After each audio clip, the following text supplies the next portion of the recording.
Keď som nastupovala do prvého Kauflandu na Slovensku, vôbec som netušila, že toto bude môj zamestnávateľ na tak dlhú dobu. Ja som v Kauflande 25 rokov a vôbec toho neľutujem. Začala som ako pokladnička na 4-hodinový pracovný úväzok. Môj prvý deň v práci si pamätám úplne presne. Všetky pokladne otvorené, dlhé rady pred pokladňami a pred obchodným domom stali ďalší zákazníci v radoch čakajúcich na nákupné vozíky. Dalo sa to nazvať nákupným šialenstvom. Postupne som si prešla viacerými pozíciami v obchode.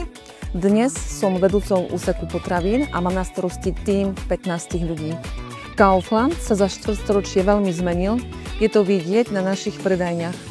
Pamätám si časy, kedy sme denne manuálne spracovávali objednávky, dnes to máme vďaka technológiám jednoduchšie. Kaufland za tú dobu prešiel veľmi dlhú cestu, tak ako naši verní zákazníci, s ktorými sa už veľmi dobre poznáme. Za tie roky sa mi v práci potvrdilo, že ľudia urobia úlohy lepšie, ak je atmosféra v práci priateľská. Kaufland mi dal priateľstva a vzťah na celý život, príležitosť vzdelávať sa, kariérne rásť. Vďaka tomu môžem ja učiť a podporovať ľudí vo svojom tíme. Kauflandu k jeho narodinám želám to, čo sebe, stabilitu a dobrých ľudí.